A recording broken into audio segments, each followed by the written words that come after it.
Most of the time you're going to find that as we look through history, that the process of change is just that. It's a process. It's not an event, usually.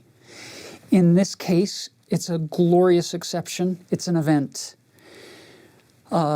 Sometimes God will work with us on this path of once a loved one has hit rock bottom, then they'll have experiences that will bring them out. But occasionally, there will be these defining events, these defining moments that bring them back in a much quicker way.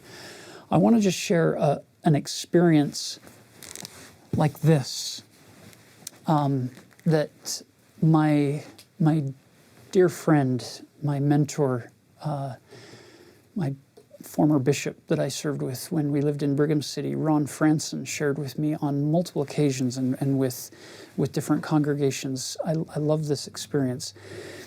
It was somebody that he knew whose father, named Brother Jennings, lived in a small town in central Utah many years ago, back early 1900s. And Brother Jennings was not active in the church. He smoked, he drank, he just spent his time providing for the needs of his family in rural Utah back in that day. But at that time, he had the calling as the branch financial clerk.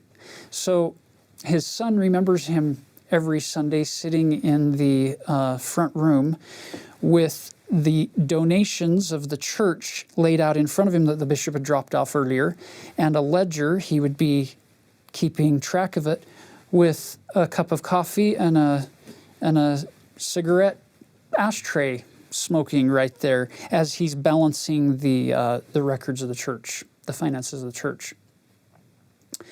The day came when that little branch was big enough that it was now going to be turned into a ward, and the stake president called a bishop and then asked that bishop to prayerfully consider who his counselors should be.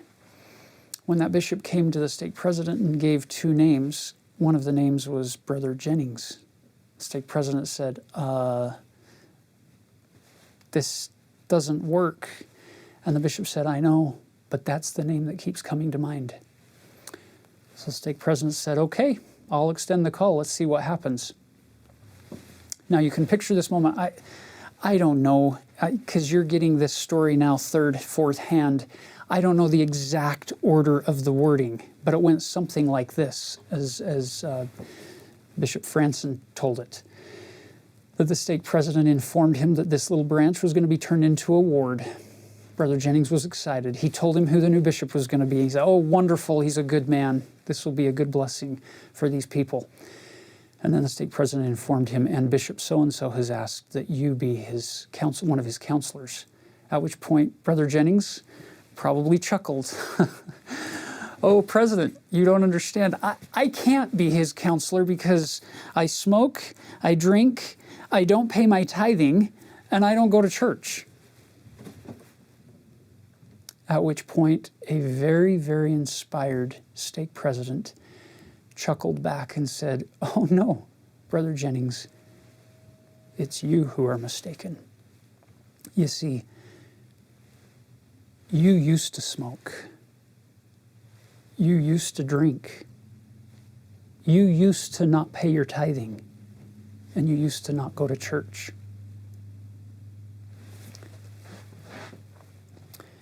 And in a moment of silence, a heart was literally touched and changed. And Brother Jennings in that moment said, you're right. I don't drink and I don't smoke. And I am a full tithe payer, and I will take that calling.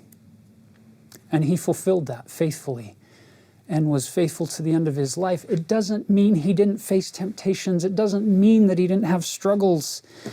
It just means that he got on the covenant path in a moment. Now, this doesn't happen for most people. I get that. I understand that. But sometimes, brothers and sisters, we stretch out our gospel improvement longer than it needs to be because we assume that God can't change our heart in moments of time, when in fact He can. He can, if we'll have faith and if we'll pray not just for ourselves but for our loved ones, for experiences to occur where these mighty changes of heart can come to pass. To finish off today's lesson, in chapter 28, as you study this, notice the contrast that we've come from Ammon, Aaron, Omner, and Himni. So 27 is mostly about Alma. 28 is mostly about the four sons of Mosiah. We've seen Alma's huge change of heart. Well, the four sons of Mosiah had a major change of heart too.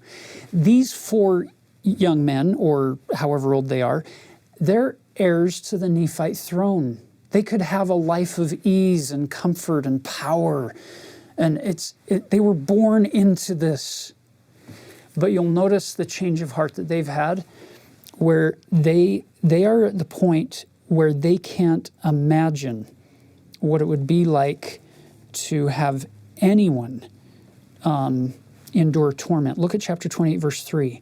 Now they were desirous that salvation should be declared to every creature, for they could not bear that any human soul should perish. Yea, even the very thought that any soul should endure endless torment did cause them to quake and tremble. And thus did the Spirit of the Lord work upon them. And they were the very vilest of sinners. And the Lord saw fit in His infinite mercy to spare them.